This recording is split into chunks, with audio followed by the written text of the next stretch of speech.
January 1944. General Omar Bradley stood in a Quonset hut south of Bristol, watching British engineers explain their plan to build 2 entire harbours and tow them across the English Channel. The Mulberry Harbour concept. Each one would be the size of Dover's port, constructed from hundreds of massive concrete caissons, some as tall as 5-story buildings. Bradley, a plain-spoken Missourian who'd commanded troops in North Africa and Sicily, listened with his arms crossed. When the presentation ended, he turned to his aide and said what many American officers were thinking. The British have gone mad. But he didn't leave. None of them did. Because by early 1944, American generals arriving in Britain to prepare for the invasion of France were discovering something unexpected. The British, after 4 years of war, had developed an approach to military operations that was simultaneously brilliant and baffling, meticulous and maddening, innovative beyond anything the Americans had imagined, and yet so cautious it made aggressive American commanders want to scream. This is the story of what they said when they saw it. The documented reactions, the private frustrations, the grudging admiration, and the ultimate respect that developed between allies who approached war from completely different directions. Because the preparation for D-Day wasn't just about building an invasion force. It was about 2 military cultures colliding, learning from each other, and somehow forging the most complex military operation in human history. General Dwight Eisenhower had arrived in Britain in June 1942 to command American forces in Europe. By the time he was appointed Supreme Allied Commander for Operation Overlord in December 1943, he'd spent 18 months watching the British work. His initial reaction to British military culture had been diplomatic confusion. The British planning process seemed to involve endless meetings, countless cups of tea, and a level of detailed preparation that struck American officers as bordering on paralysis.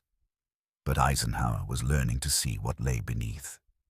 In a letter to General George Marshall in February 1944, he wrote that the British possessed an infinite capacity for taking pains. It wasn't quite a compliment, not quite a complaint.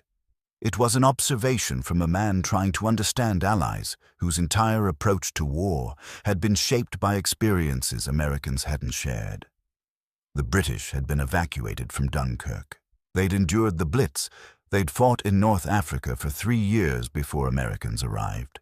They'd learned, through bitter experience, that inadequate preparation meant catastrophic casualties. The Americans, by contrast, brought confidence bordering on cockiness. They had industrial capacity Britain could only dream of, fresh troops eager to fight, and a cultural inclination toward aggressive action. When American generals arrived to see British preparations for the invasion, the clash of styles was immediate.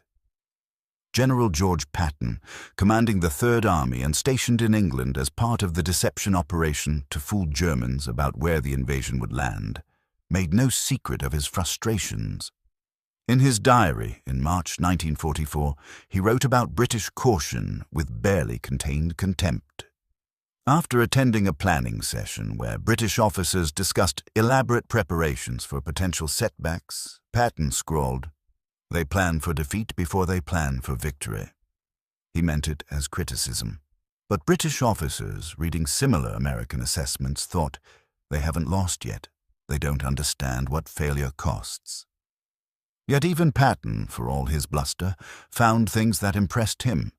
When he visited British commando training facilities in Scotland, watching men practice with specialized equipment and rehearse complex amphibious operations with a precision that bordered on obsessive, he admitted in a letter to his wife, "These British commandos are tough as woodpecker lips. They train like they expect to fight the devil himself." It was the specialized equipment that created some of the most memorable American reactions.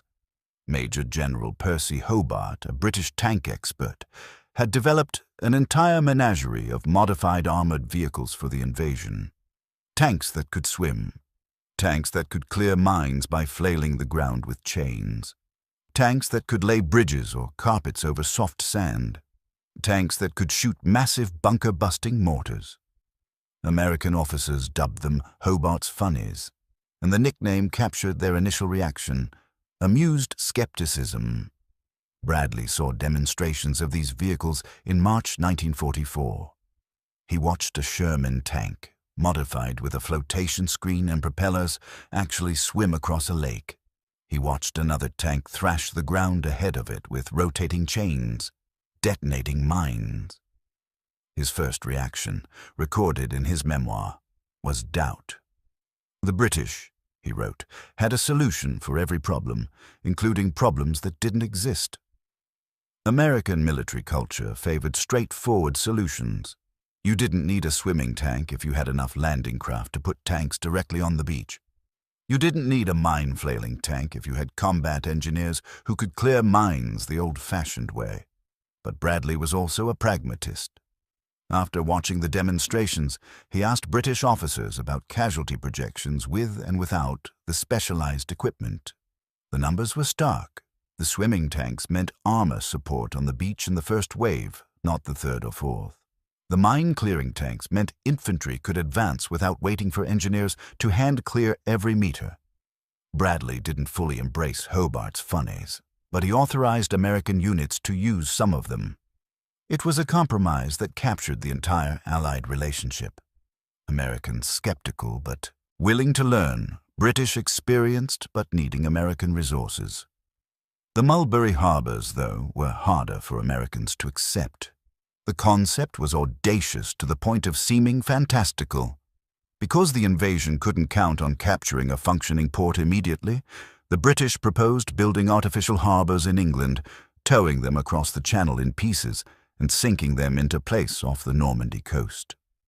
Each harbor would have breakwaters made from sunken ships and massive concrete caissons, floating roadways called whale bridges, and pierheads that could rise and fall with 20-foot tides. American engineers thought it was impossible. Captain Edward Ellsberg, a U.S. Navy salvage expert who reviewed the plans, told colleagues the concrete caissons would break apart in Channel storms.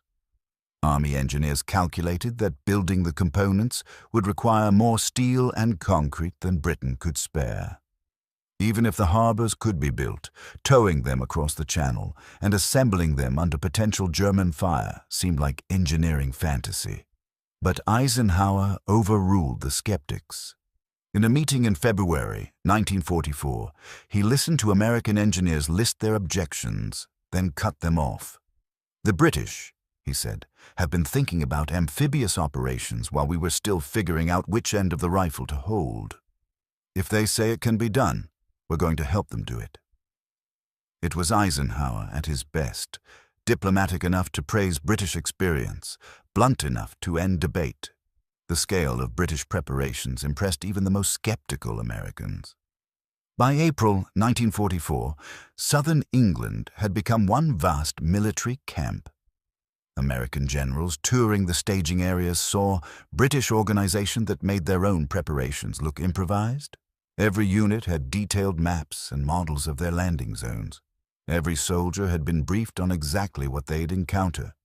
British planners had created plaster models of the Normandy coast so accurate that soldiers could memorize terrain features before they ever saw the real beaches. Lieutenant General Courtney Hodges, commanding 1st Army alongside Bradley, wrote to a colleague after touring British staging areas, "They've thought of everything except what to do if the Channel disappears." It was meant as humor, but it captured genuine awe. The British had plans for plans, backup plans for backup plans, and contingency plans for contingencies nobody had imagined. But it was the deception operations that truly stunned American commanders when they were briefed on the full scope. Operation Fortitude, the plan to convince Germans the invasion would hit Pas-de-Calais instead of Normandy, was the most elaborate military deception in history. The British had created an entirely fictional army group, complete with fake radio traffic, dummy equipment, and even Patton as its supposed commander.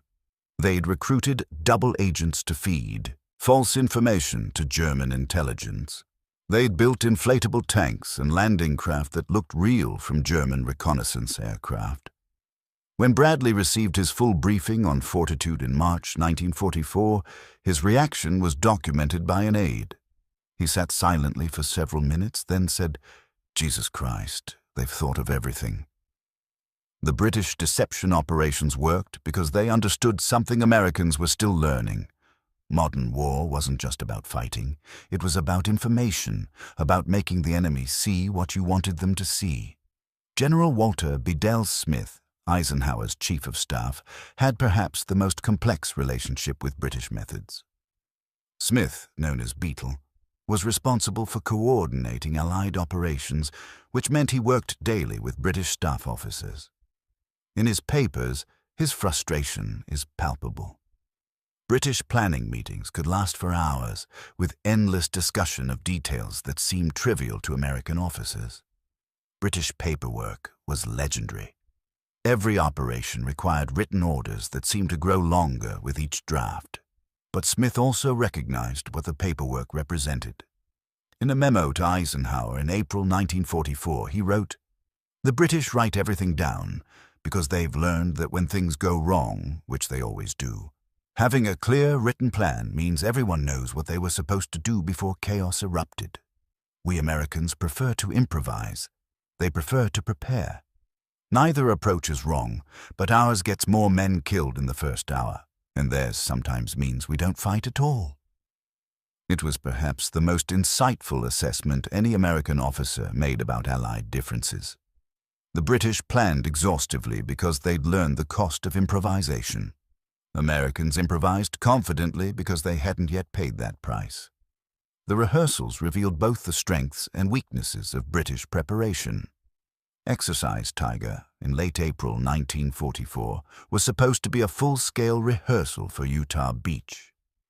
American troops practiced landing on the English coast, while British naval forces provided support. It went catastrophically wrong. German E-boats attacked the convoy, sinking 2 LSTs and killing over 700 American soldiers and sailors. It was the worst Allied disaster in the Channel before D-Day itself. American commanders blamed inadequate naval protection. British commanders blamed American failure to follow communication protocols. But the recriminations revealed something deeper. Bradley, visiting the survivors, was struck by how British officers responded to the disaster. They immediately convened boards of inquiry, documented every failure, and revised procedures. American officers wanted to fix blame and move forward. British officers wanted to understand exactly what went wrong so it wouldn't happen again.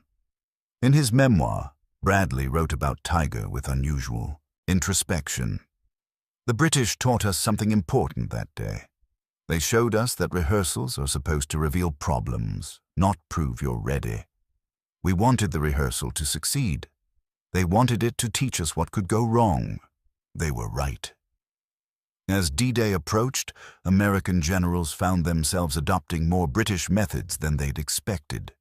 The detailed planning, the exhaustive briefings, the specialized equipment, the deception operations, even the caution about casualties. Eisenhower, in particular, evolved in his thinking.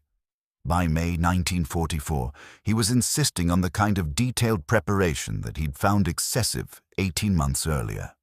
But the cultural differences never fully disappeared.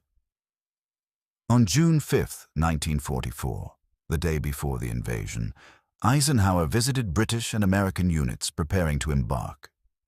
British soldiers were quiet, focused, checking equipment with methodical precision. American soldiers were louder, more nervous energy, cracking jokes to manage tension. Eisenhower noticed the difference and mentioned it to his naval aide, Captain Harry Butcher. "The British," he said, "prepare like they're going to a funeral. We prepare like we're going to a football game. Both get you ready to face death, I suppose." The ultimate test came on June 6th. The Mulberry Harbors, which American engineers had doubted, were successfully towed across the Channel and assembled. One was destroyed by a storm weeks later, but the other functioned until Cherbourg was captured, handling thousands of tons of supplies daily. The swimming tanks, which Americans had mocked as funnies, provided crucial armor support on British and Canadian beaches in the first wave. The deception operations, which had seemed almost too clever, successfully convinced German commanders to hold divisions at Pas-de-Calais for weeks after the invasion. And the detailed planning, which had frustrated American officers with its seeming excessiveness, meant that when things went wrong, as they inevitably did, commanders knew what they were supposed to do and could adapt from a position of understanding rather than confusion. Bradley's assessment, written months after D-Day, captured the evolution of American thinking. We came to Britain thinking we'd teach the British how to fight aggressively. Instead, they taught us how to prepare thoroughly. The invasion succeeded because we combined American drive with British planning. Neither alone would have been enough. But perhaps the most telling reaction came from Patton, who, despite his public bluster about British caution, wrote something revealing in his diary on June 7th, watching reports come in from Normandy. His Third Army was still in England, held in reserve as part of the deception. He was frustrated at missing the initial assault. But he wrote, "The British were right about one thing. You can't improvise an invasion. You can only prepare for it and then execute. Montgomery's meticulous planning may drive me mad, but it got more men off those beaches alive than my aggressive instincts would have."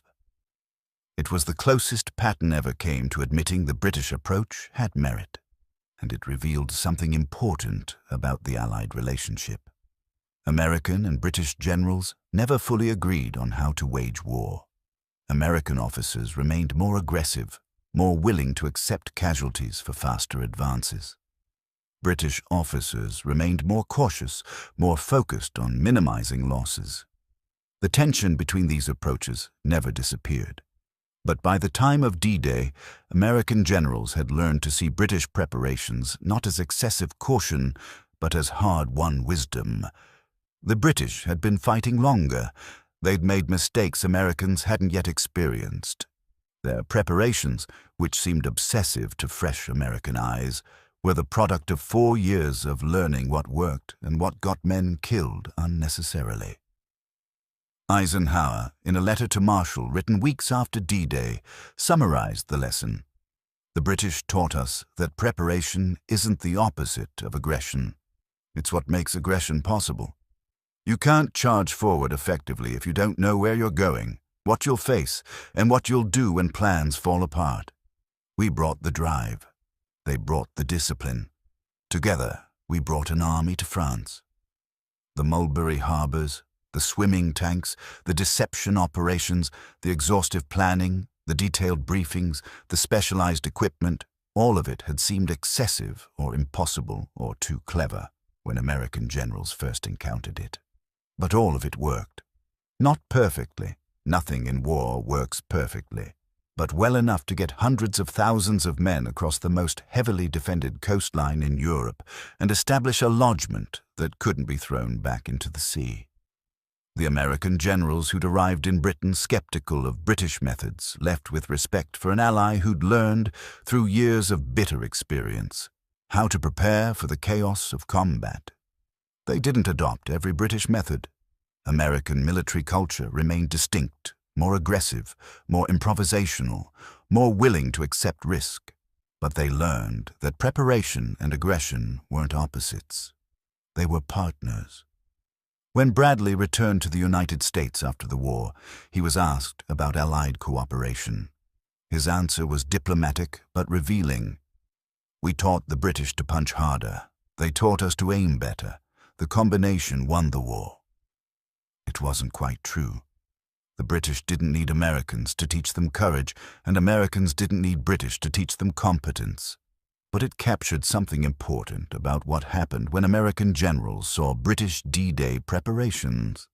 They saw an ally who'd learned to wage war through painful experience, who'd developed methods that seemed strange but were grounded in hard lessons, who prepared obsessively because they knew the cost of improvisation, who built artificial harbors because they understood logistics won wars, who created swimming tanks because they'd learned that armor support in the first wave saved infantry lives.